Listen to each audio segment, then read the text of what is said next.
Welcome back to more Planescape, Torment, and Enhanced Edition on Android. I'm Negative Zero. Thank you for watching. I hope you're doing alright.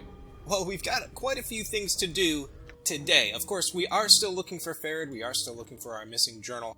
I don't think we're going to get those done today, but we do want to find Jalai, and he's supposed to be right outside the bar that we're in, the Smoldering Corpse bar. Before we go outside, I want to see if I can talk to the smoldering guy over here.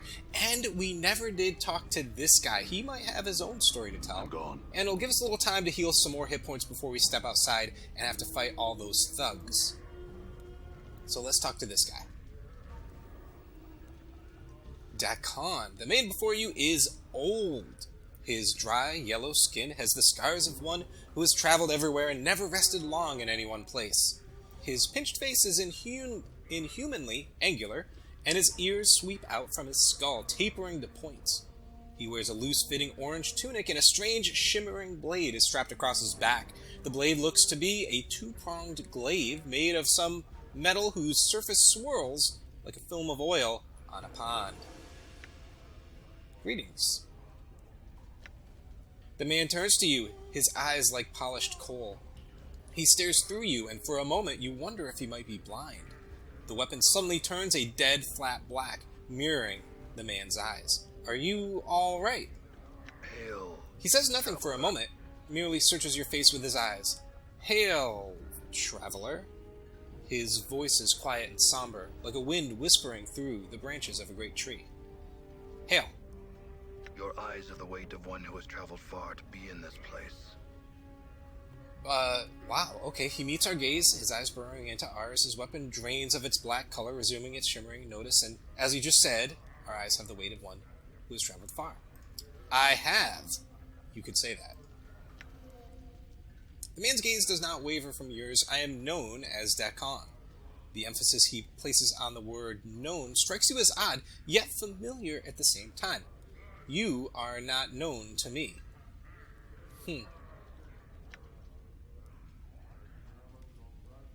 You are...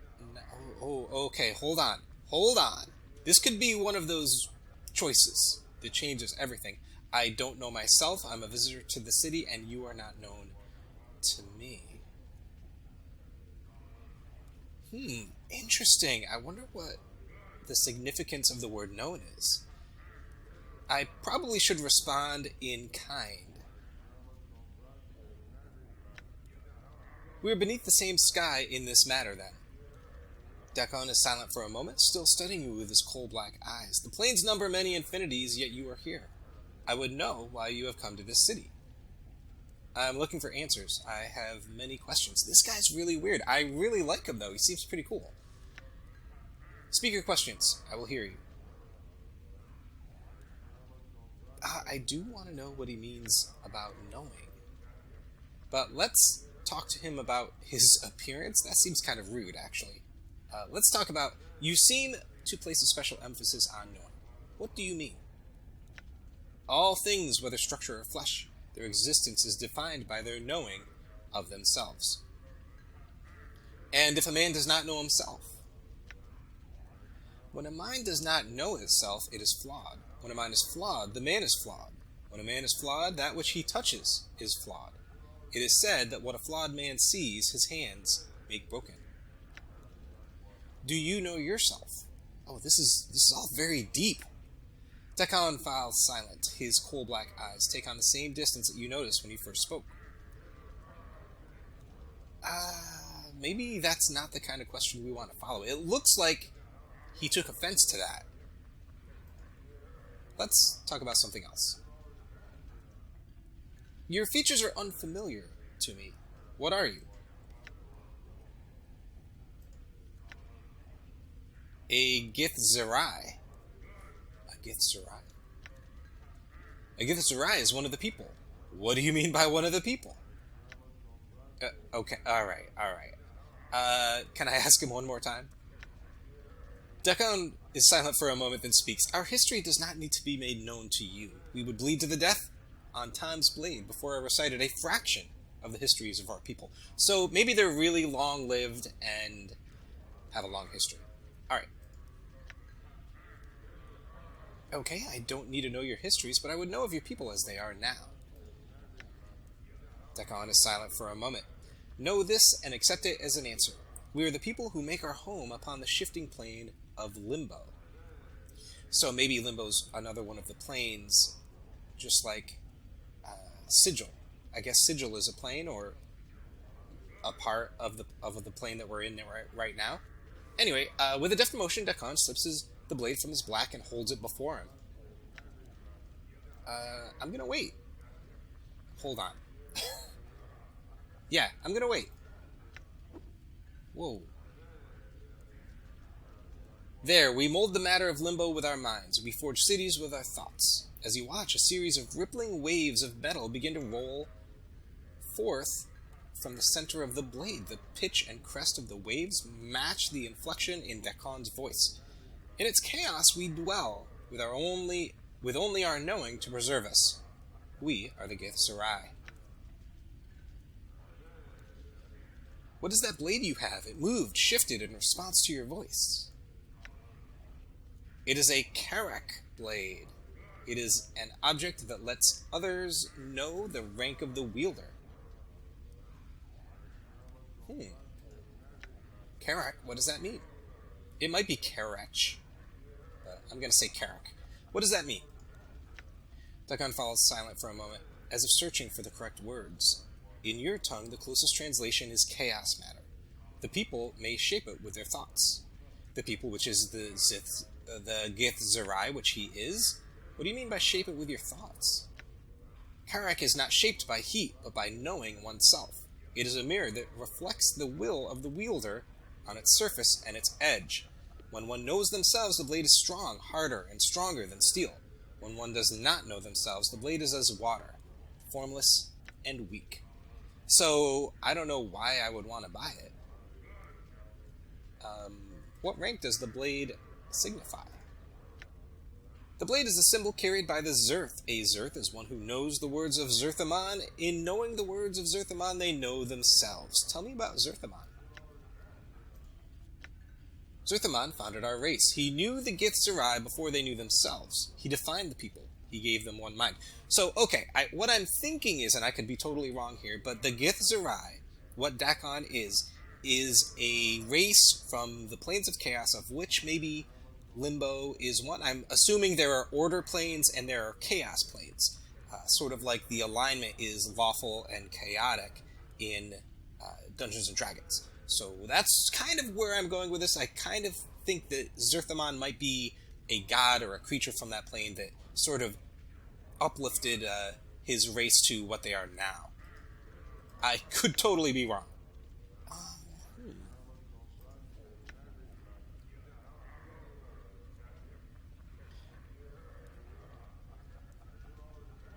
Let's talk about Farad. It's interesting the way it's stated here. Do you know of a man named Farad? I am told he knows something about me. That one is not known to me. Okay, he doesn't know anything. Let's go back. The other question I wanted to see is about the journal. Alright, that's fine. Okay, so now, let's... Wait. As you turn to leave, the man speaks sharply. The first time, you have heard his tone change since the conversation began. Hold. The man's voice levels out. This city is not known to you. I would travel your path with you. Oh, he's offering to be a companion. I was kind of hoping that we would pick one up soon, because we are just not strong enough to fight all the dangers outside of this bar. I accept. An extra blade would definitely be welcome. Your path is mine. Strangely enough, his voice seems distant, and it echoes as if he was speaking from across a great distance. And we got experience. And, let's take a look at him. Maybe statistics. He's a fighter mage. Ooh, he looks interesting. Low armor class. Good constitution, dexterity, strength. He's way better than us right now. What level is he? Maybe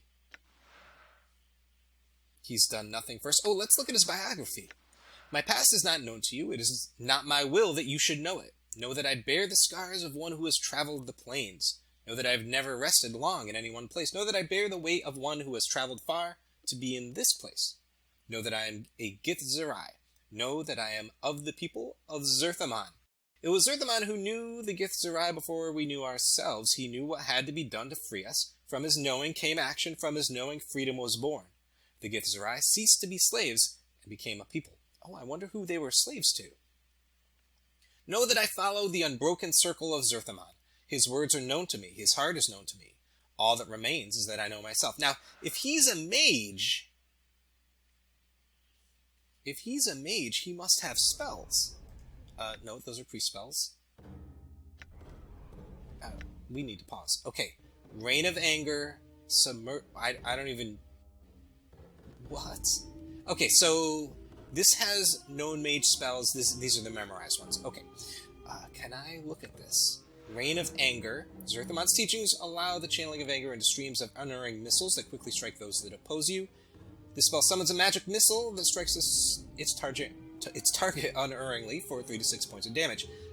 In addition, the caster gains 1 extra missile every 2 levels. Wait, do we know what level he is? Let's pause for a second. This is very exciting. Our first... No, we didn't want that. We want... Okay, fighter level 3, mage level 3. Now, if I remember correctly, if you have a dual... Is it dual class? That might not be the right phrase.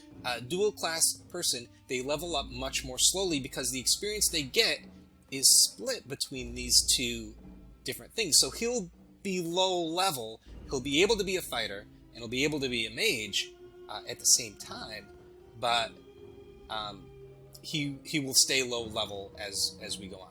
Anyway, yep, there's all his stuff. Edge weapon +1. Does he even have... Yeah, okay, close this. What does he have for equipment? He's got Dak'kon's Zerth Blade. 2 to 9 slashing, +1 to armor class. Okay, +1 to hit. Usable only by Dak'kon. On the Githzerai's home plane of Limbo, solid matter is something of a rarity. Limbo itself is a soupy mass of elements, and only through force of will can the Githzerai shape these elements into stable matter. That's so interesting. A substance called Carrack is a material that can be shaped. We kind of know all this. Alright, he can shape it depending on his skill. It is not known whether all Githzerai Zerth carry such weapons. Certainly, I think this is maybe a title, or a class of person. Certainly a weapon that depends on the integrity of the wielder would be entrusted only to those who had learned to discipline themselves. This blade appears to have a special religious significance to Dak'kon. Dak'kon has wound a series of parchments around the hilt of the blade. These appear to be mantras dedicated to Zerthamon. Alright, what else does he have here? The Unbroken Circle. This small round stone is the Unbroken Circle of Zerthamon. The Unbroken Circle is a Zerth religious text containing teachings of Zerthamon, the founder of the Githzerai people. The circle is made up of a series of interlocking circles that fold out from one another. Depending on which branch the reader wishes to follow in the path of teachings, it is said that some Zerths spend years poring over the combinations of the plates, looking for new significance in the teachings. Dak'kon seems to use the text as a means of focusing his spell-casting abilities, for he pores over the tablet occasionally, memorizing the words. So, it's kind of like a spell book? It's so confusing. What is this? A whispering flask? +2 to strength. This container holds a peculiar powder called Whispering Motes, a form of healing powder commonly used by the Githzerai in the plane of Limbo. When the stopper is pulled and the spice touched on the skin of a wounded person, the spice travels through the injured person's body, generating raw matter to fill up the holes in his physical form, no matter how small or large. In order for the spice to work, the user must concentrate on its healing effects with proper discipline. A practiced Githzerai can even heal the greatest of wounds. In addition to its curative properties, it is also the element in several of their rites of passage. It is believed that the spice also fills the holes in a person's psyche, removing doubts and giving them focus and purpose. It does not... Okay, let's put this here. Is this... Yeah, we can't... it's not an item to be used. Okay, he's got Zerth armor class of 5. It is fashioned of interlocking metal rings formed of the same substance that Dak'kon's blade is made of. Unlike the blade, however, it does not appear that the armor changes based on the mental state of the wielder. The armor is worn over a padded red tunic with spiked bracers and shoulder pads, and spiked bracers and shoulder pads have been added to give the greater protection to the arms and upper body. While Dak'kon's armor is similar to chainmail, it is lighter and more flexible, allowing him to wield his sword more effectively. Furthermore, it seems that when the sword and armor are used in tandem, the armor becomes even more fluid. Whether this is a unique property of Carrack, or whether this is some magical effect of the two items, is unknown. Fascinating! Fascinating. Oh, he can get all the tattoos and things too. Can Morte? No, Morte can't get anything. Alright, one of the things I want to do is level up. It's been a couple of episodes and I haven't done that. So, saving throws have improved, fighting skills have improved. I wanted the hit points. And we got 10! Oh, I might have it set on the max? I'll have to check in the options. 1 characteristic point gained. What is a characteristic? So, okay, let's see. Okay, so we get to add something to our stuff. Now, I want to go intelligence and wisdom and charisma. I think if I get stats to 13, though, I get a bonus, but I'm not sure. I think I'm going to go wisdom. I think I'm going to go alternate between these two. I don't think I get any bonuses for these, so later on we might level up some of this other stuff. But I really want the stat of wisdom to be higher. And then maybe an intelligence, and then maybe constitution to get to 13. Although I'm putting a lot of significance on 13. Anyway, we're going to go with this. We have 36 hit points now. Let's go look. Let's get out of here. Look in the options. Gameplay. Max H... Oh no, it's not checked at all. Max HP on level. I guess I just rolled well. Okay, I'm so glad we talked to him. That was fantastic. We just got to make sure we talk. Oh, look at this guy. Let's go talk to this guy. Let's select every. Oh, hold on. Another thing I want to do. We're not getting anywhere this episode. I want to hit the dialogue and I want to talk to Morte and see what happens. Hey, what's eating you, Chief? What's eating you, Chief? Can you read me what's on my back again? No. Morte, I don't mind you tagging along, but is there anything else you can do except chatter?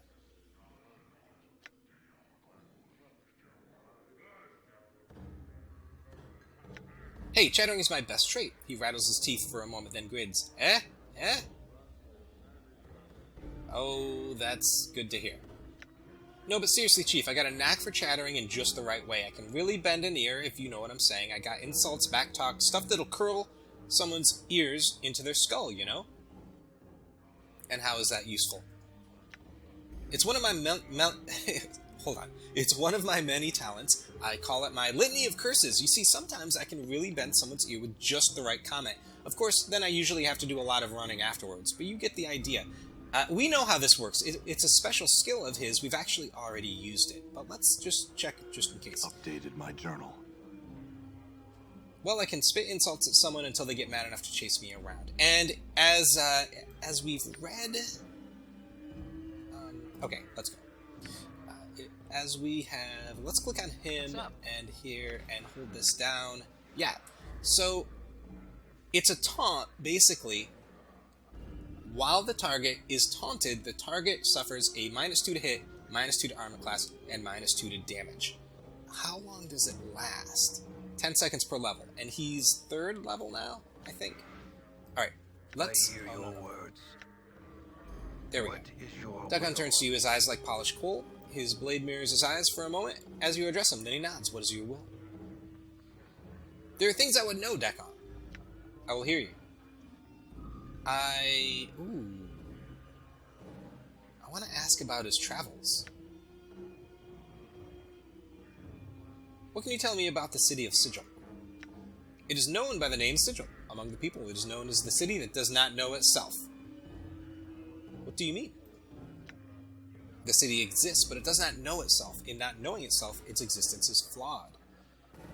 You speak as if the city is alive. It may not be aware and know itself in the sense that you or I might know ourselves, but it lives, it grows, changes, and touches the minds of all that live within it. Why did you say that the city does not know itself? The city exists in opposition to itself. It has set itself apart from the planes, yet it seeks to be everywhere at once. Its walls are doors, yet it keeps these doors locked. Such an existence tells of a thing that does not know itself. In not knowing itself, it is flawed. Wow, okay.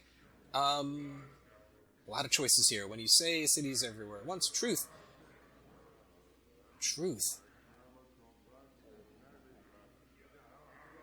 What is truth? What if the city is not flawed? A thing does not need to be ordered and have a purpose to know itself. What if these contradictions are strength that you cannot see? And you just do not know the reasons for its contradictions. This is very interesting. I don't know if either of these will upset him, but I want to say them. Now, we know that he is from chaos, so this might be more in line to him because there is order in everything. Perhaps there is an underlying pattern that you cannot perceive. He might not go for that, or I might have this completely backwards. I think we're going to go with 3. What if the city is not flawed? A thing does not need to be ordered. You know what? Before I pick this, I want to ask him what he means by the city is everywhere at once. The city, these doors lead. The city itself is built from doors. These doors lead everywhere. Where are the doors? They are everywhere within the city. Dak'kon falls silent for a moment. It is said that every bounded space within the city known as Sigil is a door that leads elsewhere. I don't understand.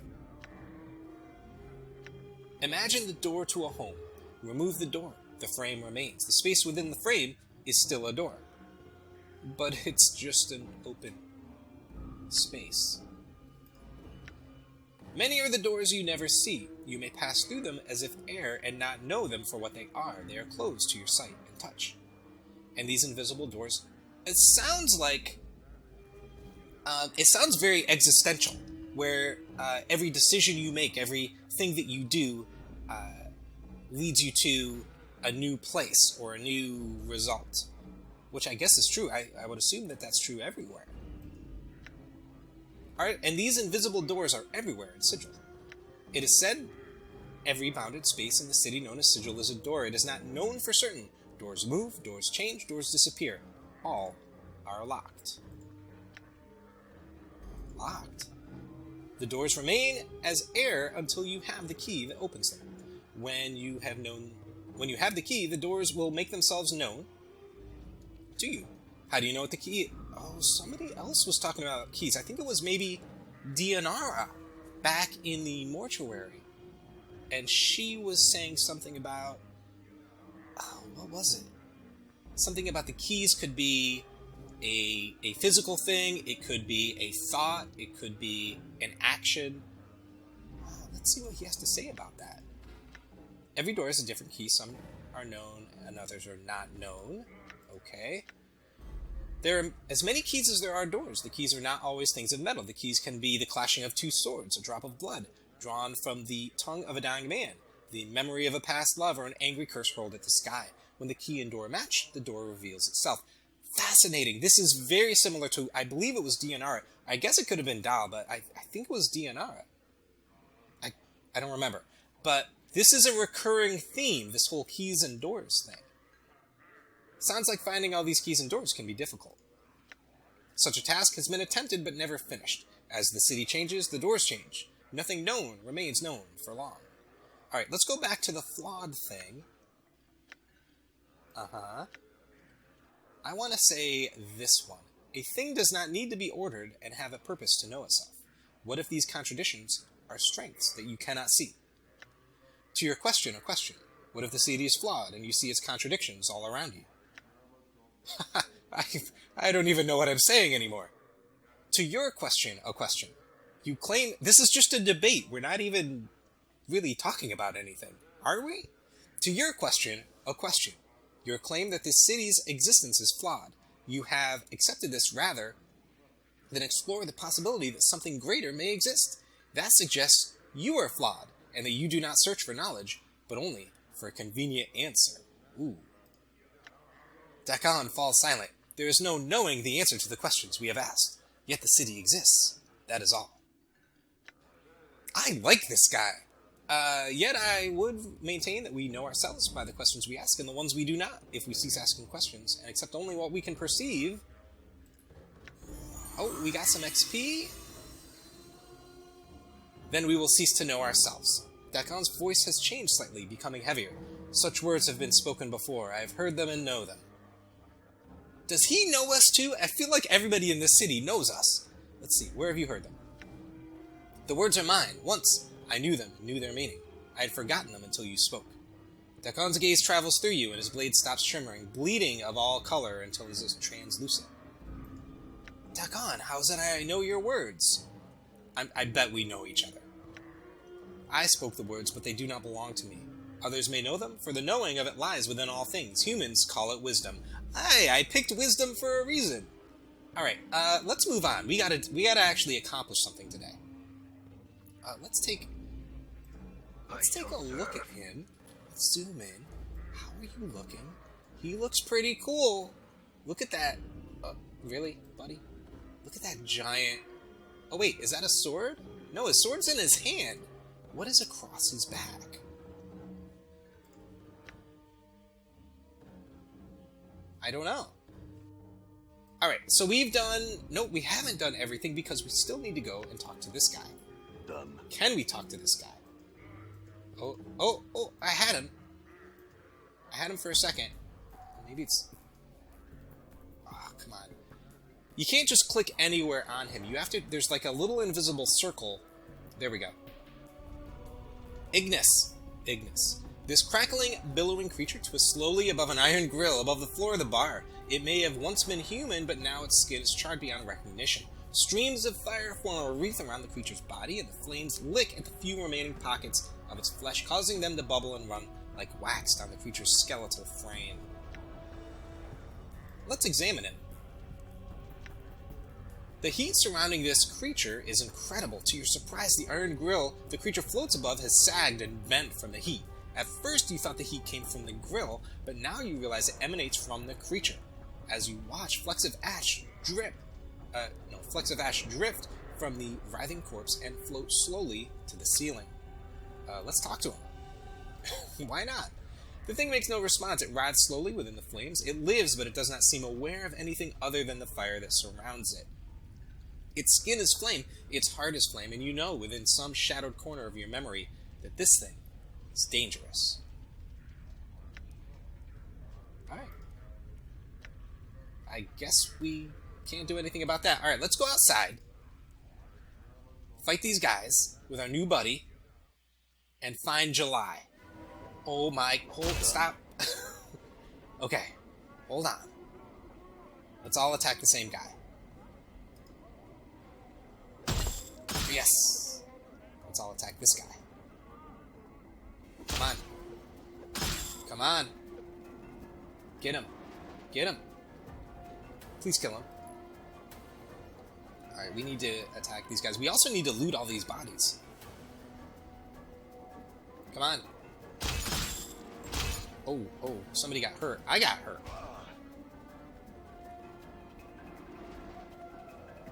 Oh, God. We can't go too far because we keep getting more people involved in the fight. And they run away. There we go.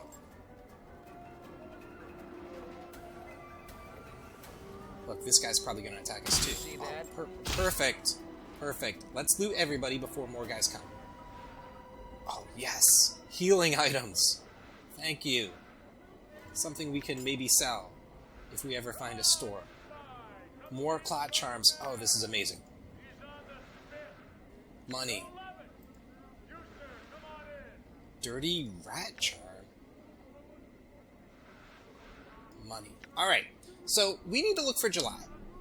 Where is this guy? Is he over here? This might be him, actually.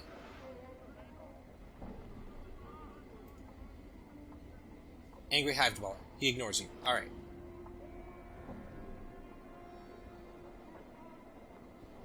Let's keep going this way. Oh, wait, is it you? No, this is the drunk guy, right? We already talked to him. These are all ladies. Are you a lady? You might not be a lady. Another Angry Hive Dweller.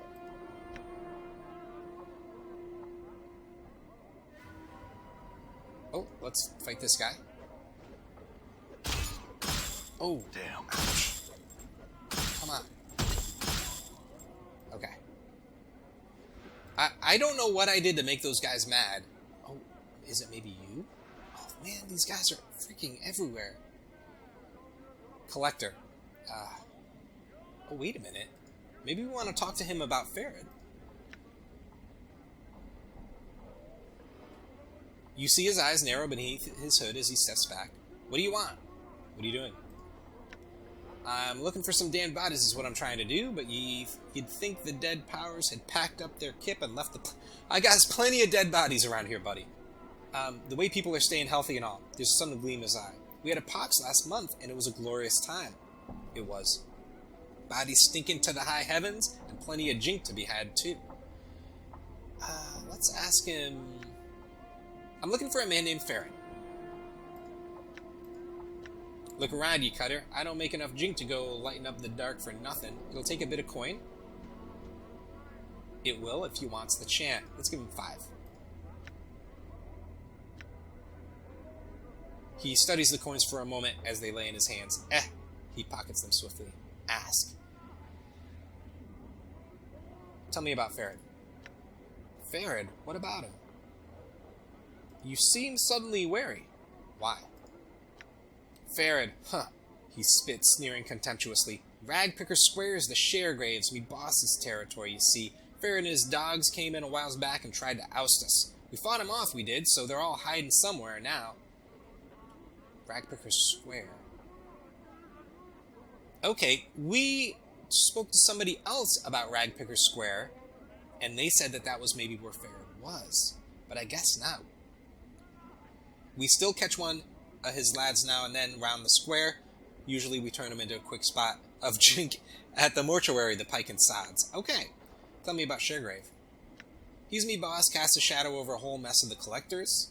He does. I'd stay away from him unless he got right good cause to talk to the man. I've never spoken with him personally myself. Do you know where Farad is?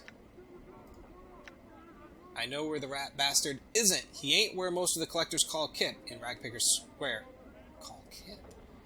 But that he's close by there is somewhere's the chant.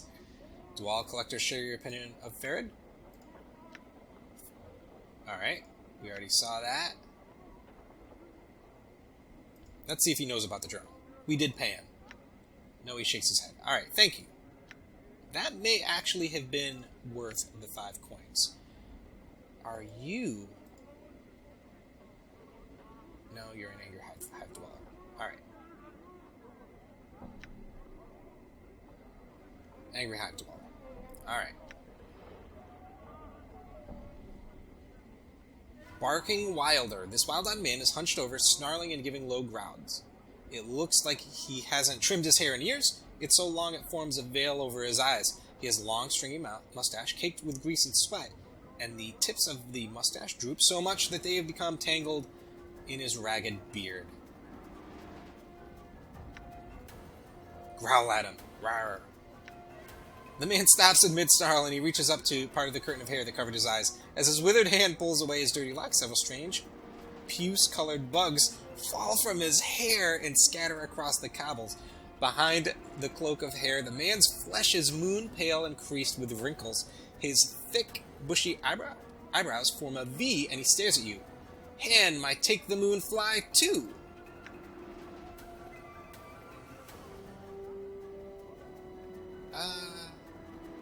Is this code? Hand might take the moon. Fly.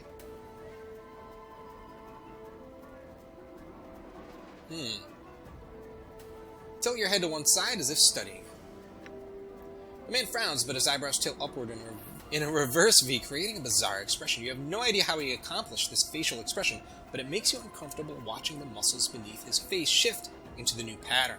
You can't tell whether he's angry, curious, both, or neither. Singed Kispika man answers prefer a wood woman heart. Whoa.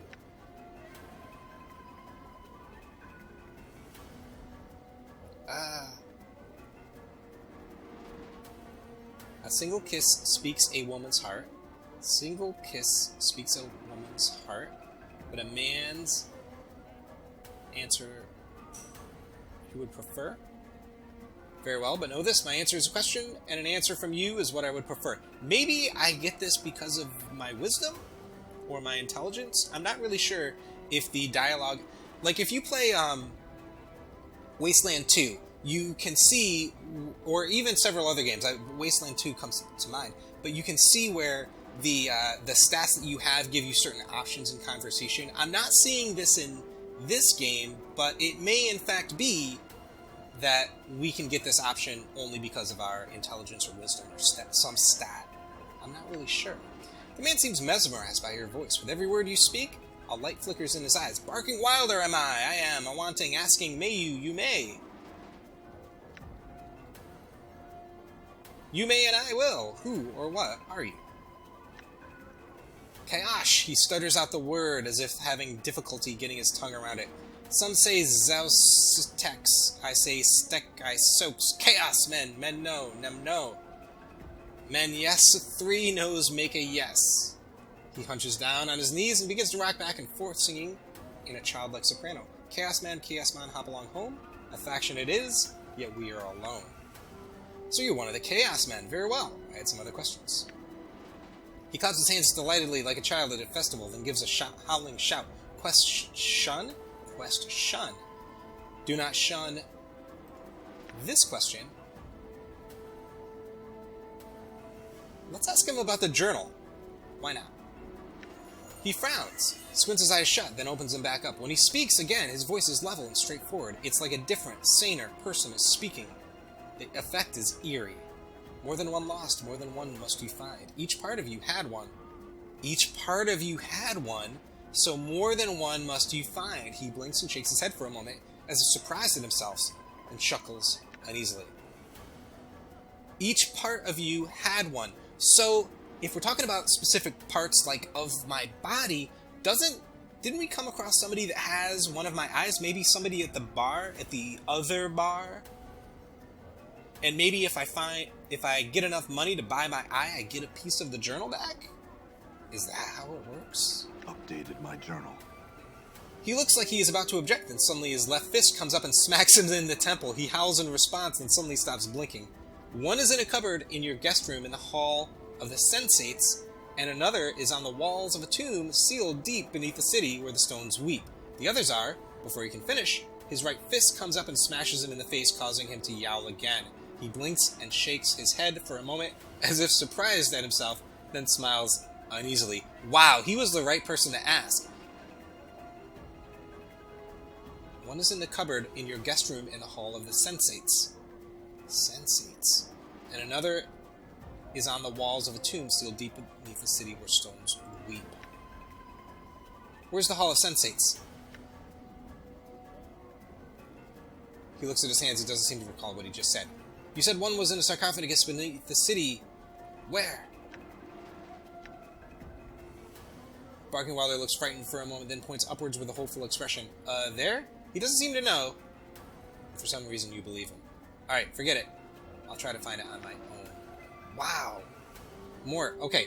Well, that's a tree with one snapped branch too many. More rolls his eyes. Does More even have eyes? No sense in chatting with the Zhao Sitets chief. They're a balmy bunch. Thought I might be able to learn something from him. Never mind. Let's go. Alright. Oh, we got it. We're under attack, but I think we're going to stop things here. We're a little long. Thank you so much for watching. I hope you enjoyed our time together. We seem to have actually made some progress in this video. Anyway, so long. Take care.